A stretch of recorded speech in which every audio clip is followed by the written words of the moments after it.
It all started like this. My son worked as a cook in Pyongyang.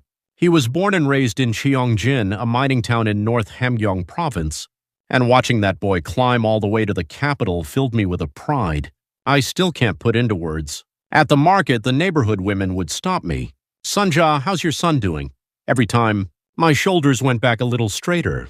"He's doing just fine working at a state guest house in Pyongyang, if you can believe it." Cheolman had a gift for cooking from the time he was small. He was 5 years old when he started following me into the kitchen, tugging at my sleeve. "Mom, let me try." I thought it was just cute. I had no idea it would shape his entire life. When he passed the entrance exam for the Pyongyang Culinary School, after middle school, I cried. You have to understand what it meant for a boy from a mining town to get into a school like that. My husband died 10 years before all this, a mining accident. From that day on, I raised Cheolman alone, up before dawn to work the canteen at the mine, then out to the market in the evenings to sell tofu. Winters so cold my hands cracked and bled. Summers where the sweat never stopped. I didn't rest. I just wanted to raise my son right. And I thought when Cheolman made head chef at the Pyongyang guest house, that every hard year had been worth it. My daughter-in-law Sung-hee was a singer with the Moranbong band, the one you see on television. When Cheolman first told me, "Mom, I'm going to marry a Moranbong singer," I thought I'd heard him wrong. What? Moranbong? A family like ours getting a daughter-in-law like that. I still remember the first time I saw her. Tall, with a voice like warm silk, she took both my hands in hers and said, "Mother," just that one word. My granddaughter Jiyeon was 8 years old then. She took after her mother, sang beautifully. She was at the Pyongyang Art School and the teacher said she had real talent.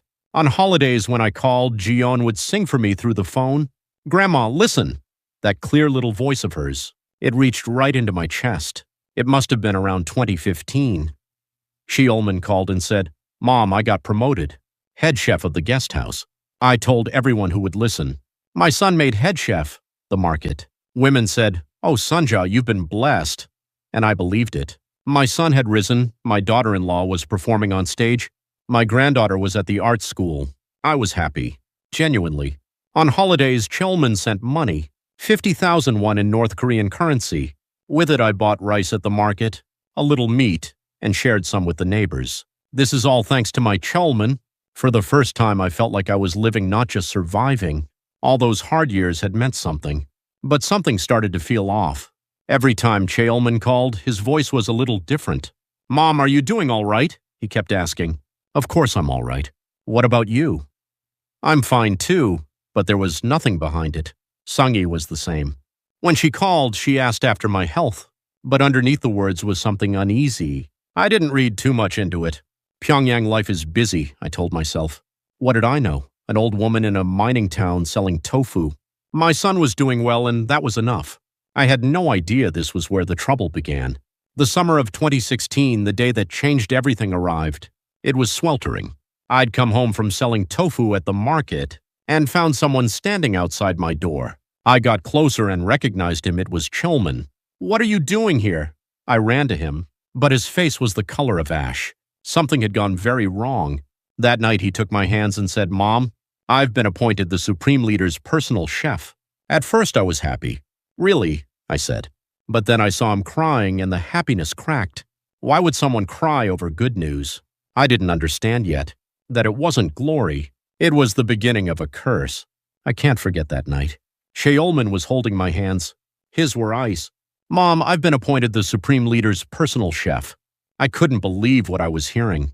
Kim Jong-un, our Cheolman. My heart was pounding. Wasn't this an enormous honor? "Cheolman," I pulled him close. "Do you know what this means?" I was already thinking about how I'd tell the neighborhood women, our son cooking for the Supreme Leader. But Cheolman didn't smile. He was crying. "Why are you crying? This is a good thing," I said. "Mom," his voice shook. "I can't come home anymore." I didn't follow. "What do you mean?" "They allow one visit, once every 2 weeks, 30 minutes, with state security watching the whole time." I couldn't make sense of it. What kind of appointment was this? It sounded like prison. He kept going. "Sung-hee and Jiyeon will be under surveillance too. They're my family. No friends, no phone calls without permission. State security comes to the apartment regularly." My mind went blank. This was the honor? They were locking up my entire family. Can't you refuse? I asked. He shook his head. Mom, this is an order. And if I refuse, you know what happens to families who refuse. I knew. In North Korea, defying the party meant 3 generations gone. The next day, Sung-hee called. Mother. Her voice was trembling. Party officials have been coming to the apartment almost every day since last week. Be careful, you're Cheolman's family. My friends have all disappeared. Even my Moranbong colleagues are afraid to talk to me. I could hear her trying not to sob. How is Jiyeon? At school, some kids say, your dad cooks for the supreme leader? And act jealous. But the teachers look at her differently now, like they're watching her, a 12-year-old girl. What had she done wrong? Something tore inside me. Cheolman stayed 2 days in Cheongjin. He talked and I listened. Mom, I can't tell you what I've seen, but those people, they're not human. Fear had settled into his face like a stain. There are tasters for every dish, to check for poison. If the mood goes wrong even slightly, kitchen staff get called in and he couldn't finish. One of my colleagues dropped a plate. A small plate, nothing serious. The next day he wasn't there. Nobody would tell me where he'd gone. His hands were shaking. Mom, I don't know if I'm coming back. My chest collapsed. What honor? I had pushed my son into a pit. Then what do we do? I asked. He gripped my hands. Mom, come to Pyongyang. Sung-hee wants you with us. If you're alone here in Cheongjin, I can't think straight. I hesitated. Won't I just be a burden? No, we need to look after you. And if something happens to me, he paused. If you're there, you can be with Sung-hee and Jiyeon. Something happens to him. My son was talking about something happening to him. Tears came all at once. All right, I'll come. For the first time, Cheolman almost smiled. Thank you, Mom. 2 days later, he went back to Pyongyang. He left money before he went. Take this and come to us. I'll be in touch. I watched him wave from the doorway and felt something ripping open. When would I see him again? Would I see him again? I lay awake all night, staring at the ceiling. Was this really honor? Had my son risen or had he walked into a cage? What was waiting for me in Pyongyang? The neighbors still envied me. Sunja, your son cooks for the supreme leader? How wonderful. I smiled. It is, isn't it? But I was crying inside. I couldn't tell if this was a blessing or a punishment. A month later, Cheolman called. Mom, come this Saturday. I'll meet you at the station. All right. I started putting the Cheongjin house in order, leaving the only home I'd known for 68 years. I said goodbye to the market women. Live well in Pyongyang, Sunja?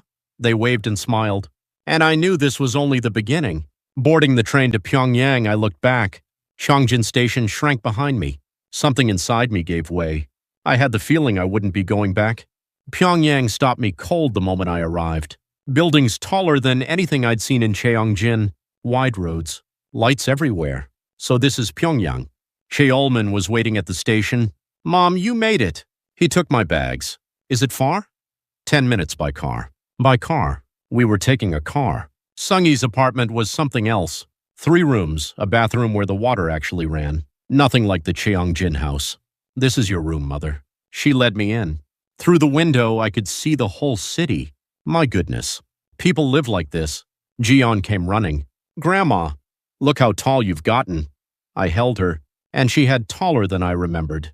Grandma, do you like Pyongyang? Of course I do. I smiled.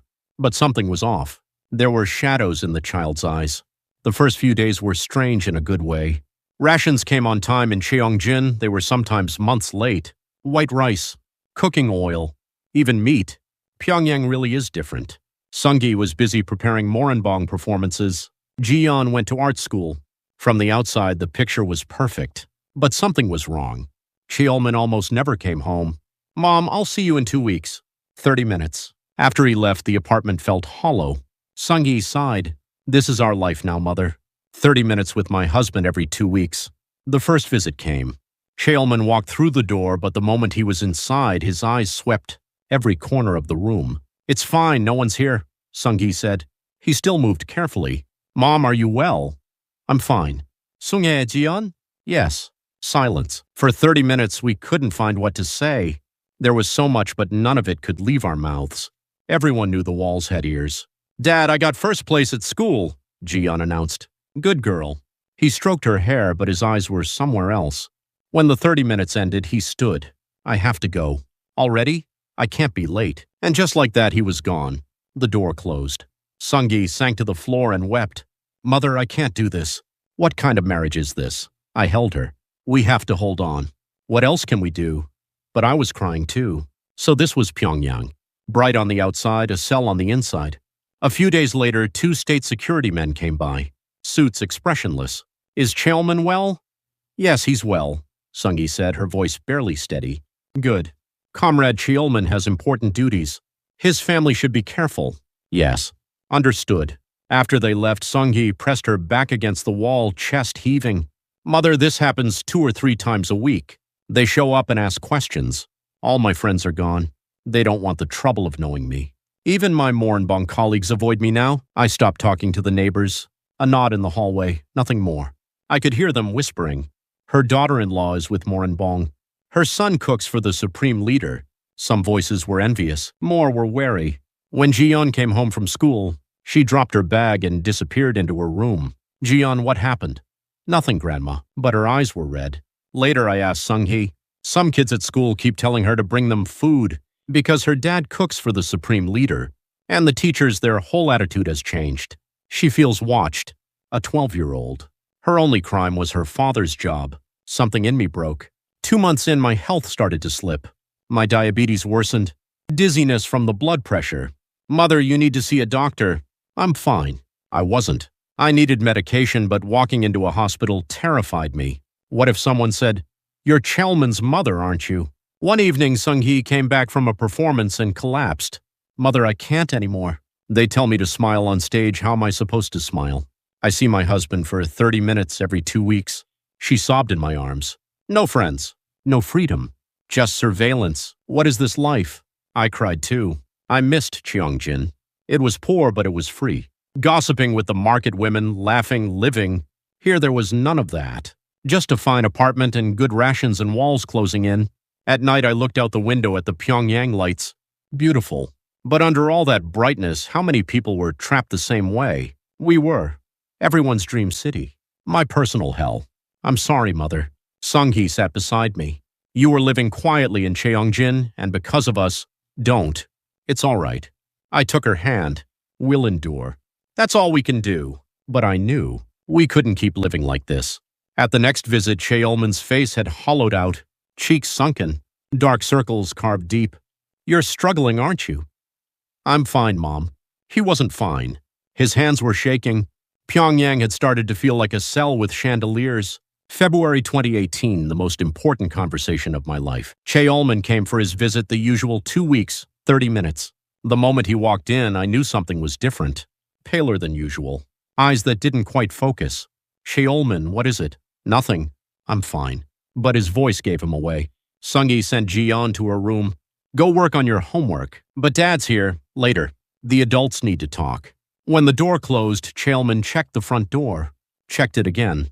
Then crossed to the windows and shut them. What's going on? I asked. Mom. Sung-hee. He sat us down on the sofa. Then he got down on his knees. What are you doing? Get up.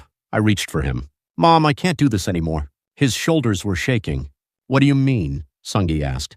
I can't tell you what I've seen. But those people, he pressed his fist together. They're not human. What I do every day, it isn't cooking. It's surviving inside terror. Last week, one of my kitchen colleagues disappeared. His voice came out in pieces. The soup was a little too salty. That was it. Next day, gone. No one would say a word. Everyone just kept their heads down. Ice moved through me. Then, yes, Mom. That's what I live with, every day. I don't know when my turn comes. I can't sleep anymore. I dream about it being dragged away. He was crying. A grown man, nearly 40, crying like a child. Sung-hee held him. It's not your fault. She was crying too. A silence settled. Then Cheolman raised his head. Mom, let's get out. I didn't understand. Get out? Let's defect. My ears couldn't take it in. Have you lost your mind? My voice cracked. Do you know who we are? You're the Supreme Leader's personal chef. Sung-hee is in Moranbong. If people like us defect, you know what happens. I know. He took my hands. But I can't live like this. I don't know when I'll die. Sung-hee performs under surveillance. Jiyeon can't even make friends at school. Even so, if we're caught, we're finished, he said. But we won't be caught. I've spent over a year preparing. I found a broker. I have money set aside. It's now or never. Sung-gi spoke up. Mother, I agree with him. There's no future here. We have to save Ji-yeon at least. I can't let her grow up watched the way we are. She had already made up her mind. But I'm old, I said. 68. The crossing, how would I manage? You two go. Leave me here. No? Cheolman was firm. We don't go without you. We go as a family, all of us. Mother, Sung-gi took my other hand. We can't leave you behind. If we defect and you stay, do you think state security leaves you alone? You'd be finished too. She was right. The family of defectors. I'd be finished either way. My mind was spinning. Defect. I had lived 68 years on this soil. Born in Cheongjin, grew up there, married, had a child, buried a husband, built a life. And now leave? But I looked at Cheolman's face. How could I stay behind while my son trembled like that? Sung-gi looked hollowed out. And Ji-yeon, thinking about that child's future, hurt in a way I couldn't name. The bedroom door opened. Ji-yeon stood there. She'd heard everything. Grandma, are we going somewhere? Sung-gi froze. Ji-yeon, I heard. The girl walked toward us and stood still. I want to go too, Grandma. 12 years old. I don't have any friends here. School scares me. The teachers treat me like I'm different. Everyone avoids me. I want to live free. Tears were standing in her eyes. That was the moment my mind was made up. For this child, I had to go. I couldn't let Ji-yeon spend her life the way we had. All right, I said. We go. All of us together. Cheolman's face opened up. Really, Mom? Yes. If you leave without me, I'm finished anyway. So we live together or we die together. Sung-gi wrapped her arms around me. Thank you, Mother. Don't thank me. We're family. That night, the planning began. Cheolman had been working on it for a long time. I can use a business trip as cover. I go on regional assignments a few times a year. That's our window. The broker, a Korean-Chinese man based in Yanbian. I've already paid him half. When? End of this month. I'll file a report saying I'm heading to Hamgyong province. While I'm gone, you three leave Pyongyang on a family visit. We meet in Hisan. A week later, Cheolman was gone. That week I prepared. I sorted my medications, chose my clothes. One bag only what was essential. Sung-gi packed too. Mother, I'm scared. So am I. But we have to. We told Ji-yeon a little at a time. We're going on a trip. A trip? Somewhere far. Her eyes lit up. We couldn't tell her the truth yet. Every night I prayed. To my husband somewhere in the sky. Help us. Our son needs to live. Our grandchild needs to live. Please let us get through. We had made up our minds. There was no going back. June 15th, 2018, the longest day of my life. 2 in the morning. We slipped out of the Pyongyang apartment. Sung-gi held my arm. Are you all right, Mother? I'm fine. My legs said otherwise. Ji-yeon's face was still half asleep. Mom, why are we leaving so early? Quiet. Don't wake the neighbors. 1 small bag each. Any more than that and someone would notice. My bag held my diabetes medication, 1 change of clothes, and a photograph of my husband. That was everything. I wanted to take more. I made myself leave it. My heart was slamming against my ribs the whole way down the hallway. What if a neighbor opened their door? What if a state security man appeared? But no one did. We slipped out of the building and moved through the back alleys to the main road. A taxi. 10 minutes to Pyongyang station, but those 10 minutes stretched like hours. The driver asked, "Where to this early?" "Visiting family," Sung-gi said smoothly. Good. No trace of fear in her voice. Cheolman was waiting in an alley behind the station. He looked like I hadn't seen him in a year. He ran toward us. Mom? Sung-gi. Ji-yeon. Dad! Ji-yeon threw herself at him. We have to move. Train timing. He let us inside. Even at that hour, the station was busy. Soldiers running document checks at every entrance. Identification. A soldier extended his hand. My heart stopped. Cheolman handed his over. The soldier's eyes went wide. State guest house? Yes. Where are you headed? Business trip to North Hamgyong. And your family? They came to see me off. A lie told without a flicker. Sung-gi showed hers. The soldier straightened slightly. Moranbong band? Yes. We have authorization. She produced the papers Cheolman had prepared. Forged, all of it. The soldier examined them. Handed everything back. Go ahead. We moved fast toward the platform. Hisan bound. I stepped onto the train and found my seat. Through the window, Pyongyang glittered its towers, its monuments. I was leaving this city. For good. I held the tears back. The train pulled away. Ji-yeon pressed her face to the glass. Grandma, where are we really going? Near where I grew up. Cheongjin? Close enough. 6 hours. 3 document checks along the way. Every time a conductor stood over our papers, every second, he looked from the documents to our faces and back. It felt like drowning in slow motion. But each time we made it through. Around 2 in the afternoon, Heason Station. We stepped off. This way, Chalman said. Out of the station into the side streets. Where are we going? We need to find the broker. An hour of walking. My legs ached, but I didn't say so. A small house. Chalman knocked. A Korean Chinese man appeared. You made it? Yes. Come in. Final preparations inside. We move for the river at 11 tonight. Rest until then. He laid down a hand-drawn map. We're here. He pointed. The Tumen River is about 9 miles out. 4 hours on foot through the hills. The road is too risky. 4 hours. I checked the time. 6:30. That meant arriving at the river around 10:30. When do we cross? Midnight. The guards are least alert between midnight and 2. Another mark on the map. Someone is waiting on the Chinese side. How deep is the water? He thought about it. It's summer waters high, chest deep in places. We find the shallowest crossing, chest deep. I looked at Jiyeon, an 8-year-old. What about the child? She goes on your back. Only way. He reached into his bag and produced a black waterproof sleeve. Money and documents go in here. I took it. Any kind of float? Something to keep her above the water. He shook his head. Anything like that makes us visible. We travel light. Sung-hee asked, are there soldiers at the river? Border guards rotate patrol. 20-minute gap between each pass. That's our window. The broker checked his watch. Eat something? We leave at 8. He brought out salted rice balls from the kitchen. 4 of them. Dense and plain. Eat. You'll need it. We ate. Jiyeon managed half of hers. I'm not hungry. I pulled her onto my knee. Just a little longer, Jiyeon. When we get to Grandma's friend's house, you can have whatever you want. A lie. There was no friend's house. But in that moment, it was the only thing I had to give her. The others fell asleep quickly. I couldn't. I lay on my back staring at the ceiling. What am I doing? 68 years in North Korea. My home, my husband's grave, my neighbors, my life. All of it about to disappear. But there was no turning back. Turn back and we all disappear anyway. There was only one direction. At 8 o'clock, the broker roused us. Time to go. We gathered our things and stepped outside. The sun was going down, the sky bleeding red over the hills. Over that ridge, that's the river. 4 hours. Hard going, but you'll make it. The first hour was manageable. Steep in places, roots and rocks, but passable. Then the dark closed in and the terrain turned brutal. No flashlights, any light could alert a patrol. Jiyeon started squirming on my back. Grandma, I'm scared. Why is it so dark? Stay quiet. Almost there. Sung-hee held Chalman's hand. He walked without a word the whole way. 2 hours in, the broker suddenly froze. Quiet. He tilted his head. In the distance, a dog barking. Patrol dogs. Stay still. We held our breath. The barking came closer, then faded. The broker gave a small nod. We're clear. Keep moving. Past 10 o'clock, we crested the ridge.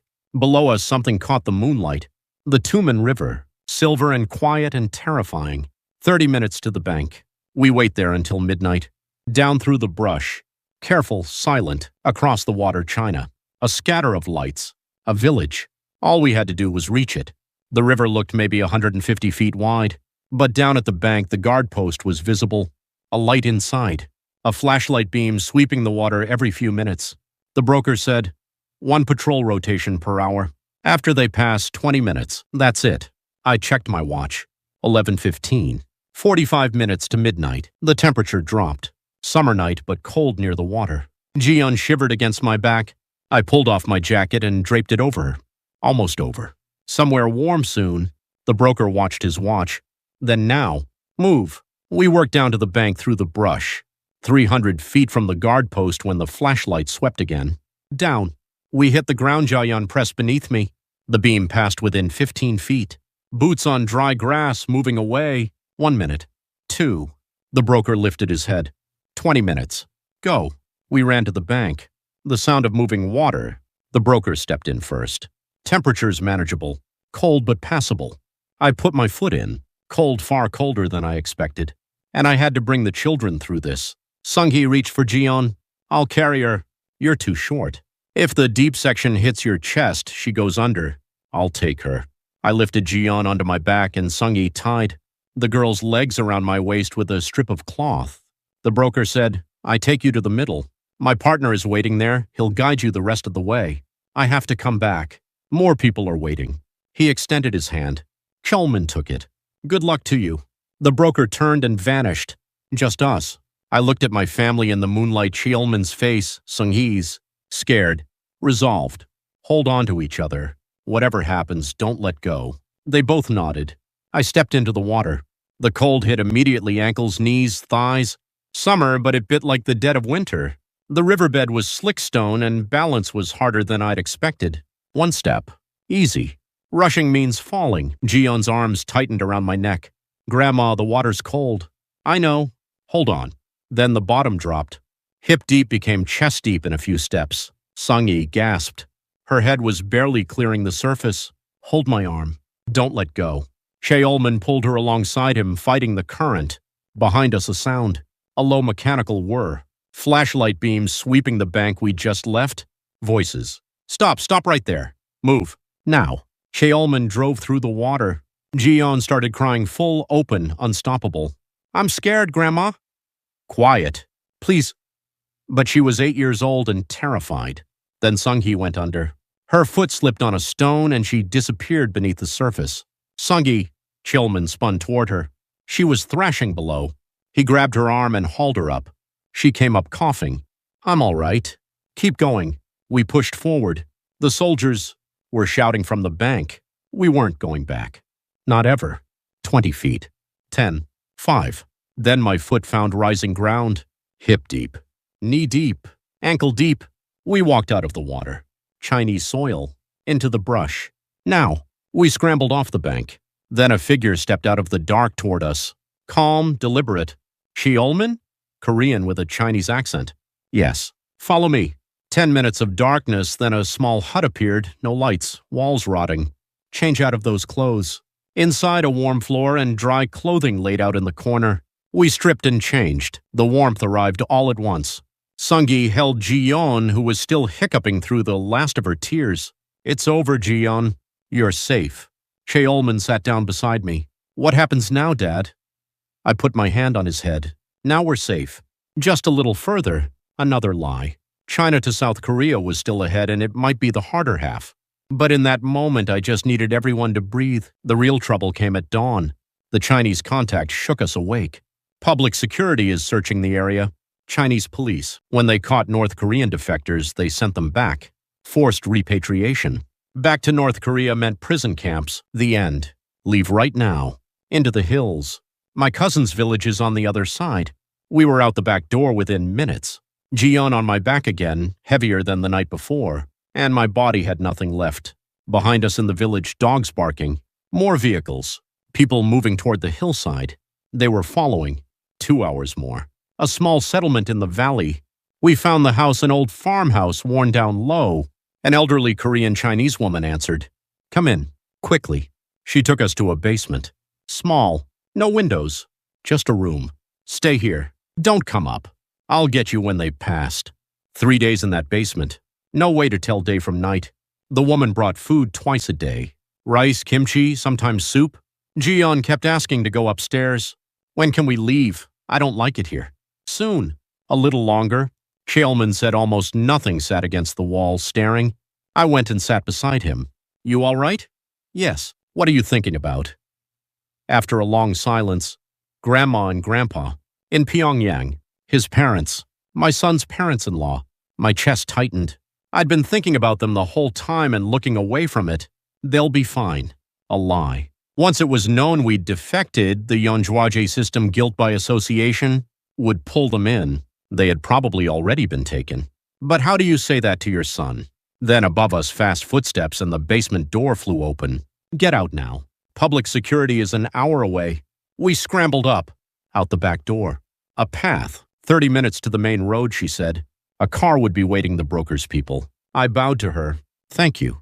Go. No time. We ran. Jiyeon on my back again. My legs had nothing left, but stopping wasn't possible. The main road appeared. An old truck at the shoulder, engine running. Cheolman? Yes, get in the back. Packed with boxes. We squeezed in. No windows, no idea where we were headed. Just the jolting road and cold air. Jian burrowed into my chest. Grandma, I'm cold. Just a little longer. 2, maybe 3 hours. The truck stopped. Out. We climbed down into an unfamiliar city. Bigger buildings, developed streets. Where are we? Yanji. Yanji in China's Korean Autonomous Prefecture, where many people speak Korean. The driver led us through a narrow alley to an old apartment building. 3rd floor, small room. Wait here. Someone will contact you in a few days about the next step. He left. 1 bed, 1 bathroom. A window facing the alley. Better than the basement light came through. Sung-hee bathed the children for the first time in days. Jian giggled at the warm water. And that sound, that small, ordinary sound, broke something open in me. I went to the window and looked out at the Yanji streets. People moving freely. Korean signs mixed in with Chinese. We couldn't go out there. But we could see it.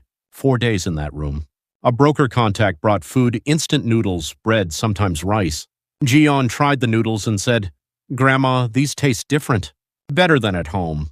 Chinese instant noodles, a flavor she'd never had. She was happy about noodles. Watching that, I knew we made the right choice, no matter how hard this is. On the 4th evening, a new contact appeared. "You leave tomorrow. 4 in the morning. Be packed." "Tomorrow?" "South. There's a route." At 4, the car came. We were moving again. 3 weeks followed. I won't try to tell you all of it, but here is what I can say. We rode trains on forged documents. 3 inspections. Each time, the conductor's eyes moving between the papers and our faces. Every second stretched like a minute. We crossed mountains on foot. 6 hours with Jian on my back. My shoulders felt like they were being torn apart. My hands bled. My knees scraped raw. We crossed 2 more borders into Vietnam, then Laos. Once we pressed flat into the brush while a patrol passed within arm's reach. I held my hand over Jian's mouth. If she made a sound, it was over. 1 day passed without food at all. Another day we walked for hours in the rain, shoes soaked through, feet swollen. Sung-hee's feet blistered and bled. We kept walking. What you're about to hear has never been told to Western media. A grandmother, a Moranbong band singer, and Kim, Jong-un's personal chef-one family, living at the absolute center of North Korea's regime. They saw things most defectors never get close to. And one night in June 2018, all 4 of them vanished. Crossing the Tumen River in the dark, a 68-year-old woman carrying her granddaughter on her back. This is their exclusive testimony. For more exclusive testimonies, subscribe and become part of our investigative community. Then Laos, the capital Vientiane. A broker brought us to within a block of the South Korean embassy, 200 meters from here. Walk through that door and it's over. I looked at the building, the Korean flag moving in the wind. 200 meters. My legs gave. 3 weeks of holding everything together and it was right there. Let's go. 1 step at a time. 200 meters had never felt so long. A security guard looked up. Cheolman's voice shaking. "We came from North Korea. Please help us." The guard spoke into his radio. The gate opened. We walked through. The moment we were inside, Jian took my hand. "Grandma, is this it? Is this the end?" I nodded. "Yes, we're here." In the embassy lobby, Sung-hee sank to her knees and wept, shoulders heaving without a sound. Cheolman cried loud and open, the way you cry. When you've finally been given permission, Jian looked at all of us, uncertain, and started crying too. Me, I couldn't. Too much had happened. The feeling had gone somewhere beyond tears. I just looked up at the ceiling. Fluorescent lights, white and steady, and thought we made it. My family made it. 2 weeks at the embassy. Interviews, health screenings, paperwork. The staff looked at Sung-hee with wide eyes. "Moranbong band?" "Yes." They looked at Cheolman. "Kim Jong-un's personal chef." He nodded. "Really?" Voices murmured. Then they looked at me. "And you came too, grandmother? At 68? I nodded. "With my family." Then we boarded a plane. When it touched down at Incheon Airport, I stood on the jetway for a long moment. I couldn't quite believe the ground beneath my feet was South Korean soil. That's how we arrived. We live in Gyeonggi Province now, a small city, a modest apartment. Ours. At Hanwon, the resettlement center, we spent 3 months learning how to live, language first. You all speak Korean, but North and South Korean are different in places. We learned new words, new endings, new rhythms. Jiyeon picked it up in days. "Grandma, like this." She'd teach me. I'd laugh and try again. The first time we went to a supermarket, I stopped in the doorway and couldn't move. Produce, meat, fish, sweets, drinks, floor to ceiling, every direction. Is all this real? Yes. The attendant smiled. I walked to the rice aisle and pressed my hand against a bag. White, clean, not a pebble in sight. I stood there touching it for a while. In the meat section, I cried, rows of beef, pork, chicken. Who eats all of this? People buy it. Every day? Every day? Jian pressed a piece of chocolate into my hand. I put it in my mouth. Sweet, warm. Tears came. Why are you crying, Grandma? I'm just happy. Sheolman found work at a Korean restaurant. Head chef now promoted within a year. They recognize what you can do here, Mom. Nobody's watching. You work hard, they notice. His face had color in it again. Sunggi enrolled in a vocal program. I want to learn new songs. Korean songs. Not moranbong. No. Now I sing what I want. Something had come back to life in her eyes. Jian started middle school. Grandma, I made friends. What are their names? Minji and Sujin. They're so nice. She was grinning. The kind of grin I hadn't seen on her face in years. I go to a senior community center. Mostly women who came from the north, like me. Where are you from? North Hamgyong. Me too. The conversation never stops. One day Jian asked me, Grandma, do you miss home? Yes, a lot. Do you want to go back? I thought about it. No, I like it here. Why? Because here I'm free. I say what I want. I eat what I want. I go where I want. Do you know what that's worth? She smiled. I think I do. The North Korean news comes on television sometimes. Kim Jong-un appears. Once that image would have made my whole body clench. Now I just look at the screen. He's just a man. At night I look out the window at the city lights. Free lights. Dear, I speak to my husband somewhere in the sky. We're doing well. We're free. It's been 4 years now. My Korean sounds right. The southern endings come naturally. I can take the bus alone. I know the market routes, the small things that were once impossible. My granddaughter asked me recently, Grandma, do you think there'll be reunification? Someday, yes. Maybe not in my time, but in yours. What would you do if reunification came? I'd go to Cheongjin, find your grandfather's grave, and say we made it. We found our freedom. Jian took my hand. I'll go with you, Grandma. Yes, we'll go together. I'm 72 now, alive in the Republic of Korea. Not just breathing, actually living. Every morning I make coffee. Sweet coffee with as much sugar as I want. In North Korea, sugar was something you measured out carefully. Here I can pour it in by the spoonful. I sit with the other grandmothers at the community center and we talk freely. Nobody is listening. Nobody is taking notes. That alone, that one thing is everything. When Ji-yeon comes home from school and I ask, what did you do today? And she says, I played with my friends. The joy on her face. That's when I know. We were right to come. In the evenings we eat together. White rice, several side dishes. Is it good, Grandma? It's good. We laugh. This is happiness. This is what it looks like. The North Korean news still aches. People going hungry. Rations cut. The same walls we lived inside still standing. Someday they'll all be free too, Chilman says. Yes, I hope so. Before I sleep, I pray. Dear, we did well today. Thank you. Watch over the ones we left behind. Someday let them have this too. This is my story. A 68-year-old grandmother who went looking for freedom and found it. It wasn't easy. I was terrified. I wanted to stop. But we did it, all four of us together. Freedom isn't free. Some people have to risk everything to reach it. I know that now in my bones. Don't take it for granted. North Koreans dream of it too, they just can't say so. Someday they will. When that day comes, I'll go back to Cheongjin, stand at my husband's grave, and say we made it. We're all free. That was the journey toward freedom.